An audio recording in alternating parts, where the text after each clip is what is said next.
Okay, so NBA 2K23 is my favorite NBA 2K game that I've ever played. I started with NBA 2K12 back in the day. I guess that's like 11 years ago by now. I really always enjoyed it. It was like easy to pick up and play, it was always like easy enough to score. And then mastering it was the fun in it. And now they've really switched it up for the first time in years because basically it's really rare that a shot doesn't go in unless it's a perfect release, a green release. And it's also like really hard to get it to slightly early or slightly late. Like it used to be like super easy to get like a early or late release. It's really hard now, but they made the perfect release a lot easier. Like the green releases, they made like much easier. So you have that dopamine feeling of like, oh, I release it perfectly. You have that really easily now, but you have to nail it too. You can't not green it. Sometimes it goes in when it's slightly early or late, but it's really hard to get there. So basically, let's just say it has to be a perfect release. And honestly, at first, I had a lot of I didn't like agree with that. Like I figured like all my open shots wouldn't go in, and I was just frustrated with the fact that I timed well enough and it still didn't go in. But then I played it more and more, and I started to like practice a lot more with the timing of the jump shots. And now it's not just about like the open shots you get; it's like about the skill of the timing. And I think the skill gap is it was very needed, honestly. Whenever I went back to like play like older NBA 2Ks just to like see the difference. And it was so weird to play because the AI just doesn't leave you open. They assume you're gonna make the shot. And like a lot of the times I was very contested and I still made the shot. And it felt so weird. Like all my timing was off. But now in NBA 2K23 you get plenty of open shots because the skill is like to make them as well. And I play a lot of Play Now Online, and a lot of times people just leave me open too because they like dare me to shoot, which is it's not a bad tactic in this game. And then other times people defend me really closely, or like later on they start to defend me closely because I make the shots. And if they defend me tightly, that's fine. Yeah, there plenty of drives for me as well then. So yeah, I really just enjoy it, and I've been playing so much that I got to the highest rank of Play Now Online, which is the greatest of all time. Which on Xbox it only has like a few hundred people. So it's not that I think that I'm really good at this game or anything, but I just played it like a shit ton. Like I'm so hooked on this version of 2K. Like I play it a lot every year, I will say, but now it feels like my time and skill gets rewarded, because I play it a lot. Okay, well, I'm probably rambling. I made some likes and dislikes. Let's get into the first dislike, and then I'll do a like. Let's do it like back and forth. Yeah, the one I have at first is that it's just harder for beginners, and that was me at one point. So it does feel a little unfortunate that like if you just want to play this casually, that you won't really enjoy this game very much. I'm not sure I would have gotten into this game if this was the first one I tried. I'm lucky to have tried the other games, which were much easier to learn. Okay, so what I have as a like then, opposed to that, is that it's just much more skill based. It's your open shots. You have to make them, and if you time them correctly, then you get rewarded. And the skill gap is just a lot bigger. I feel like there was a lot of luck involved when I won games in the past. It was just like I have open shots, and sometimes I make them, and sometimes I didn't. Now it's just like it comes down to greening the shots, and it's easier to green, so you just know they go in. There's no luck involved anymore, right? So that's a good thing. Um, then back to a dislike. The opponents, they just seem to be scared to shoot.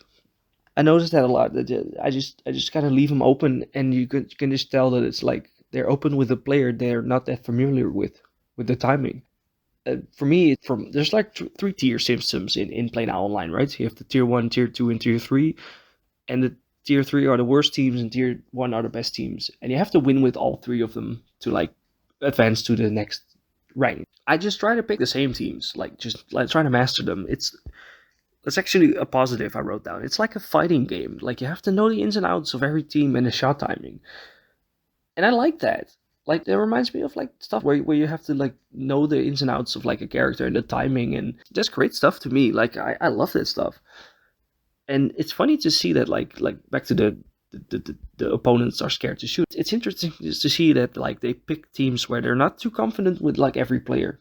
Sometimes some people, like, let's say they pick like the Grizzlies and they just do like everything with Jamarant, like even 3 pointers, and it's like fine because their shots go in plenty of times, even though Jamarant is like the greatest of shooter. Whenever like I leave the other players open, they're sort of scared to shoot, which, I miss when my opponents were shooting a lot of threes. It's like weird. Now I have to take into account that they probably don't want to shoot, right? So I have to like make them shoot, right? But that's fine.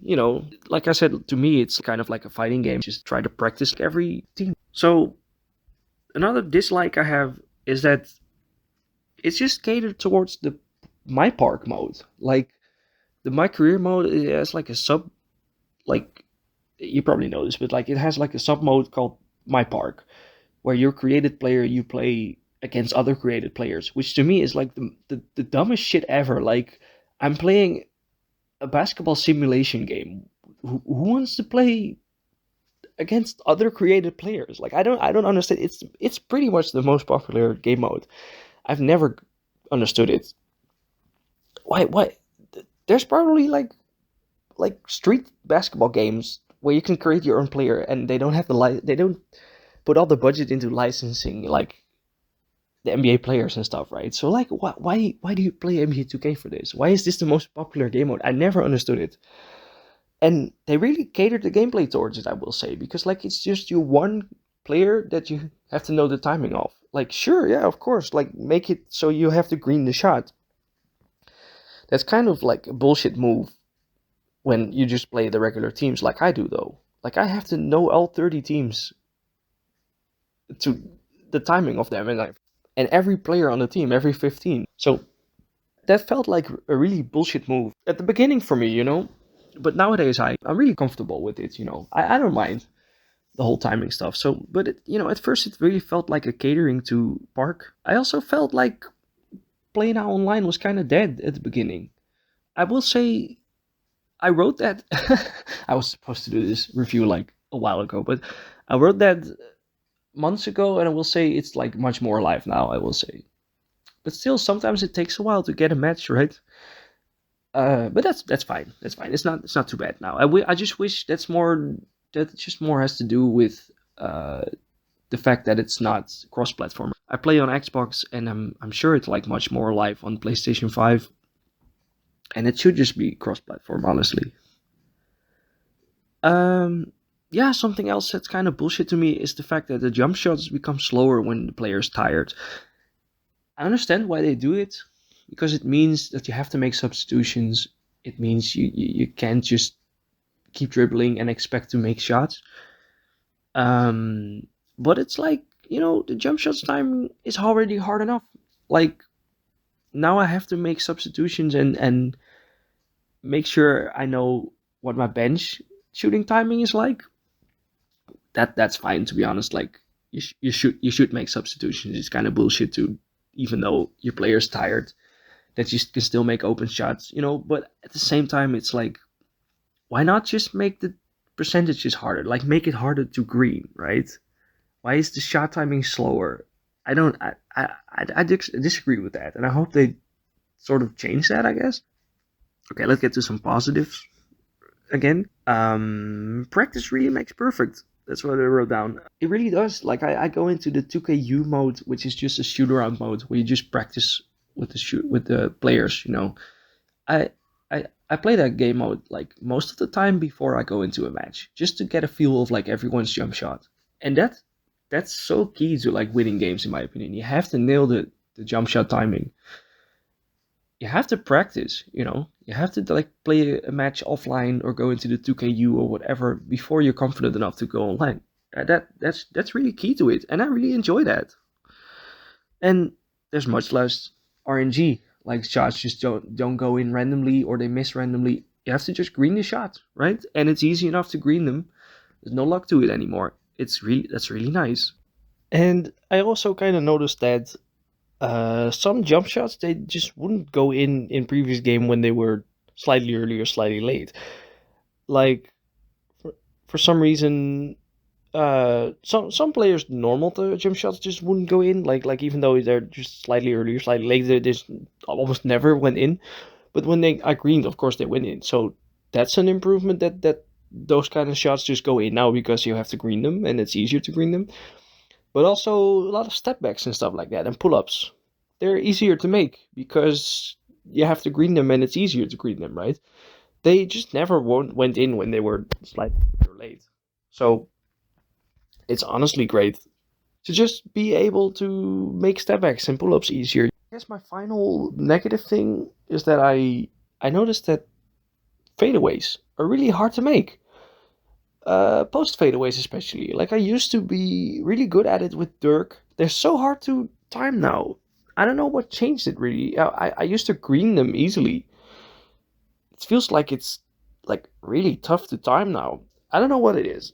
I can't really exactly pin it down, but like I can't do post fadeaways anymore, so that kind of sucks. Just the final two things I like is that the greening shots is delayed. The shot feedback. I mean, the shot feedback is delayed, and I really enjoy that because sometimes it feels good, and you're like, I think that's green, and then it is green, and it feels like it's in real life, you know, like when you shoot a shot, you're like, that's good, and it is actually good, but you have to confirm it with your eyes, you know, and sometimes you're like, I think that's good, and it's not, you know, it's funny, it's fun, it's cool that it works that way. I really enjoy that, and what I've also noticed is probably the biggest thing about it is that even though in a lot of ways the game is difficult, more difficult now, it's actually a lot more easy now as well. That's what I learned. So like all my negative points, they kind of go into the drain because this game, it's like a fighting game, like I mentioned earlier. You have to just get to know your players and know how they play and know their ins and outs a lot more than doing like playbook plays and even stuff like pick and roll is a lot less necessary now. It used to be that all I did was pick and roll in the hopes that I'd create like an open shot, right? Now it's more like you get plenty of open shots. It's just a matter of timing it right. So it's pure skill and much less tactic. And me personally, I'm a big fan of it. I feel like I'm really good at this game now, and I wasn't necessarily in the past. And that's why it's my favorite NBA 2K game. I'm going to make a top 10 games of 2022 video soon. And NBA 2K23 is definitely on that list. I'm not going to say how high exactly, but this is the first time in years that an NBA 2K game is in the top 10 of mine. Usually I don't put it in because it's like, oh, it's the same game every time, right? But now it's very different, so I'm like, uh, let's just put it in the list, right? On the top 10 best games of the year. So thank you for watching, and I'll see you in the next video.